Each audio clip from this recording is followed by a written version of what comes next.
സായികുമാർ, ഇപ്പോൾ തമിഴ്നാട്ടിൽ മാത്രമല്ലല്ലോ, ഡൽഹിയിലും വിഷയം ഉന്നയിക്കപ്പെട്ടു. പാർലമെന്റിനകത്തും പുറത്തും DMK വിഷയം ഉന്നയിക്കുകയാണ്.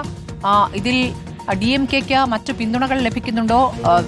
ഡൽഹിയിൽ പ്രതികരണങ്ങൾ DMKയുടെ ഭാഗത്തുനിന്ന് ഏതൊക്കെ നേതാക്കളുടെ ഭാഗത്താണ് വന്നിരിക്കുന്നത്?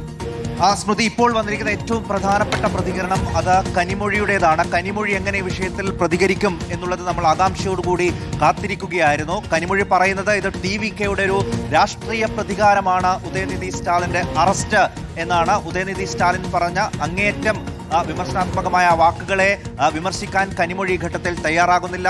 ഇതൊരു ചീപ്പ് പൊളിറ്റിക്സ് ആണ് TVK നടത്തുന്നത് എന്ന രീതിയിലുള്ള പ്രതികരണം. ഇതൊരു രാഷ്ട്രീയ പ്രതികാരമാണ് TVK സർക്കാർ നടത്തുന്നത് എന്ന ഒരു പ്രതികരണം കനിമൊഴിയുടെ ഭാഗത്ത് നിന്ന് വരുന്നു. അതായത് DMK ഇത് ദേശീയ തലത്തിൽ തന്നെ വലിയ വിഷയമായി ഉന്നയിക്കുന്നു. രാജ്യസഭയിലടക്കം, അതായത് അറസ്റ്റ്, വീട്ടിൽ കയറി അറസ്റ്റ് നടന്ന ഉടൻ തന്നെ രാജ്യസഭയിലടക്കം ഈ വിഷയം ഉന്നയിച്ചത്. പക്ഷേ രാജ്യസഭാ അധ്യക്ഷൻ അത് സംസ്ഥാന വിഷയമാണ് എന്ന് പറഞ്ഞ് അതിൽ അനുമതി നിഷേധിക്കുകയാണ് ഉണ്ടായത്. പാർലമെന്റിന് രാജ്യസഭയ്ക്ക് പുറത്തും വലിയ പ്രതിഷേധം ഈ വിഷയത്തിൽ DMK നടത്തുകയും ചെയ്തു. മറ്റ് രാഷ്ട്രീയ പാർട്ടികളുടെ ഭാഗത്ത് നിന്ന്, അതായത് DMKയുമായി നിലവിൽ സഖ്യത്തിലുള്ള അവരെ പിന്തുണയ്ക്കുന്ന മറ്റ് രാഷ്ട്രീയ പാർട്ടികൾ ഈ വിഷയത്തിൽ എന്ത് പ്രതികരണം നടത്തും എന്നുള്ളത് ശ്രദ്ധേയമാണ്. നിലവിൽ DMK ഒറ്റക്കെട്ടായി ഉദയനിധി സ്റ്റാലിന്റെ പിന്നിലുണ്ട്. ഇത് TVK നടത്തുന്ന പ്രതികാരമാണ് എന്നുള്ള പ്രതികരണം തന്നെയാണ് കനിമൊഴി അടക്കമുള്ള നേതാക്കൾ ഇപ്പോൾ പറയുകയും ചെയ്യുന്നത്. എന്തായാലും ഇത് ഞെട്ടലുളവാക്കുന്ന ഒരു പ്രതികരണം, ഉദയനിധി സ്റ്റാലിന്റെ പ്രതികരണം അല്ലെങ്കിൽ അദ്ദേഹത്തിന്റെ പ്രസംഗം എന്നാണ് കോൺഗ്രസ് നേതാക്കൾ ഇന്നലെ പറഞ്ഞത്.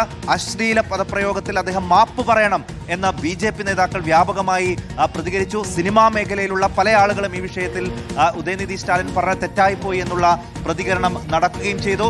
കോൺഗ്രസ് ഇപ്പോഴും പറയുന്നത് ഒരു കാരണവശാലും അംഗീകരിക്കാൻ കഴിയാത്തൊരു പ്രതികരണമാണ് ഉദയനിധി സ്റ്റാലിന്റെ ഭാഗത്ത് നിന്ന് ഉണ്ടായത് എന്നാണ്.